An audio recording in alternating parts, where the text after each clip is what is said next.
Došlo ono vreme kada obično kažemo ne znam kako da se obučem. Jutra su magličasta i hladna, a u podne sunce ogreje žestoko. Tako i ovih dana. Svet, naročito mlađi, se razgolitio, bašte pred kafićima, čak i tamo gdje je hladovina, pune sveta. Gradsko zelenilo počelo radove za proleće. Orezuju se platani, sadi cveće, najviše zimske hrizanteme. Žardinjere bukte jarkim bojama. Posebno lepo deluje spomenik Vojvode Stepe i njegovo okruženje. Nažalost, Vojvodu potkradaju. Ne znamo ko je to uradio, ali ako se sjećate, ranije smo vam prikazali 4 snimka videokamere na kojima se vidi da cveće uvek kradu žene. Stubovi ulične rasvete na Korzovu zbog svog izgleda bili su predmet žučnih rasprava građanstva. Tek što se narod privikao na njih, kad počeše da lepe umrlice i oglase. U početku na prva 3, a sada celom dužinom Korzoa, svi stubovi su naruženi raznim plakatama. Kada bi se inspekcijske službe malo potrudile, ovoga ne bi bilo.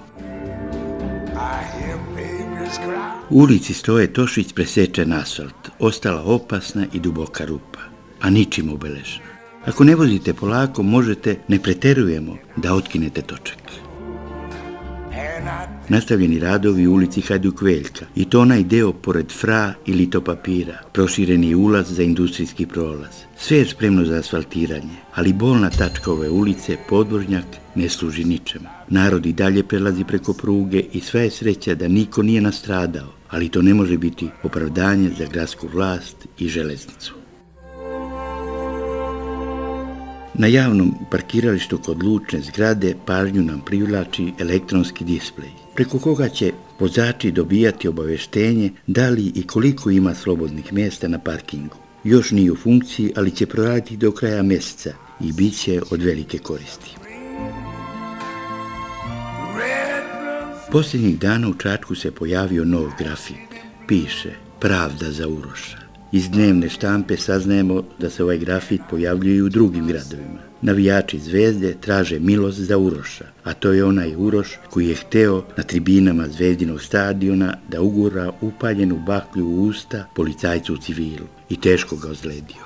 Nije naše da cenimo visinu izrečene kazne, ali bilo je krajnje vreme da se spreči divljanje na sportskim takmičenjima. Pisači ostavili svoja izopačena pisanija na zgradama nekadašnje komiteta i pošte, na kojoj su 2. Ovaj o Urošu potpisale Delije, a drugi, profašistički, nižaste rasa, potpisali grobari. Sve se to dešava u centru grada koji je pokriven videonazorom. Samo neko treba da pogleda i znalo bi se ko škraba poruke koje izazivaju gnušanje građanstva. Kad smo kod Crne hronike, sigurno ste već saznali da su za sada nepoznati počinioci, ili bolje reći umobolnici, oskrnavili spomen kuću dr. Dragiše Mišovića u Kulinovcima i uredili sve građane našeg grada.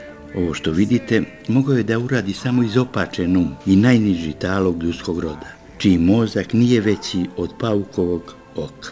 Kako je obrazovanje i pismenost ovih pisača, najbolje govori tekst ispisan pola ćirilicom, pola latinicom. To su pacovi koji u toku noći izlaze iz kanalizacionih cevi i u hordama haraju, uništavaju i prkose etici i moralu i zakonu.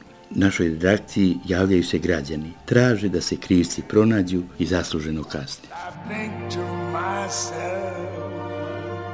Vraćamo se suncu i vedrijim temama.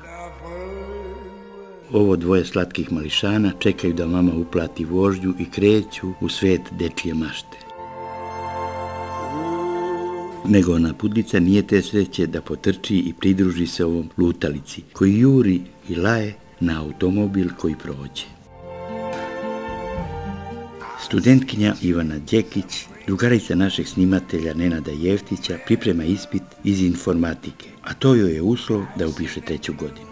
Lep dan je izmamio, prekinulo učenje, a da je ne grize savest, udžbenik informatike nosi pod viškom.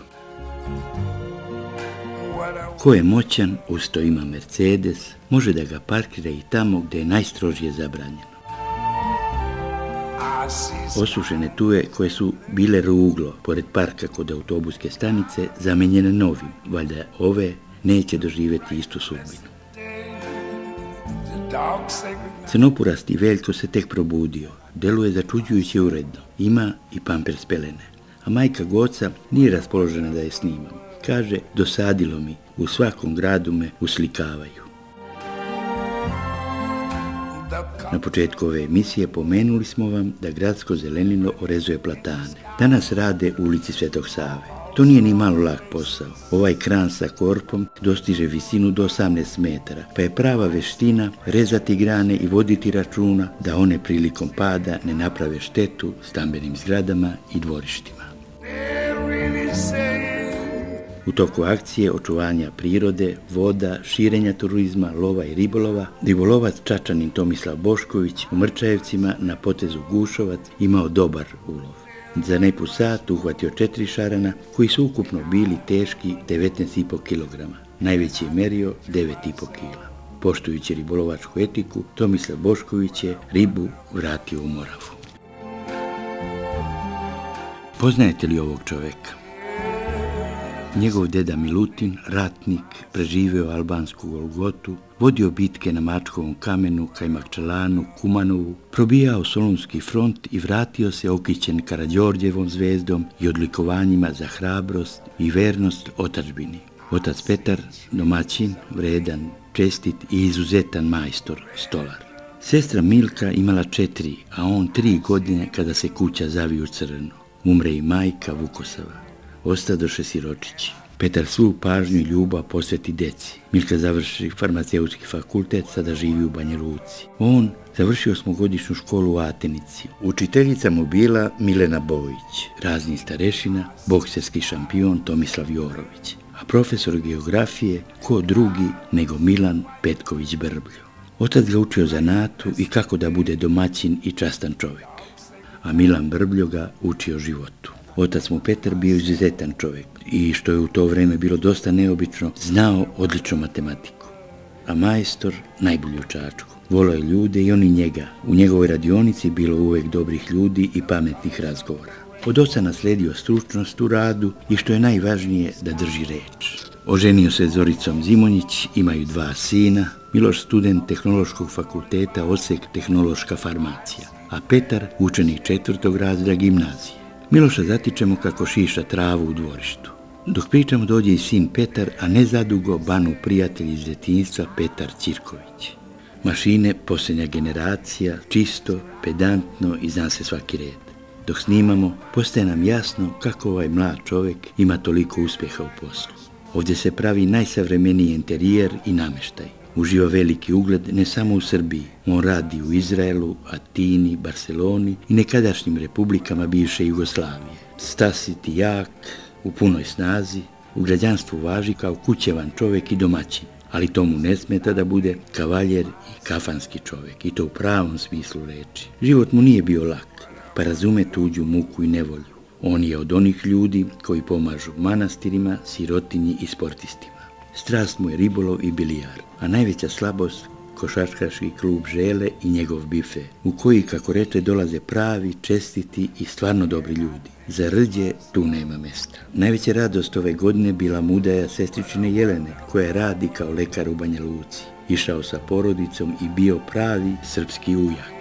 Bilo nam je veliko zadovoljstvo družiti se sa ovim preduzimljivim čovekom, punim ideja, širokog osmeha, iz koga zrači neodoljiva pozitivna energija.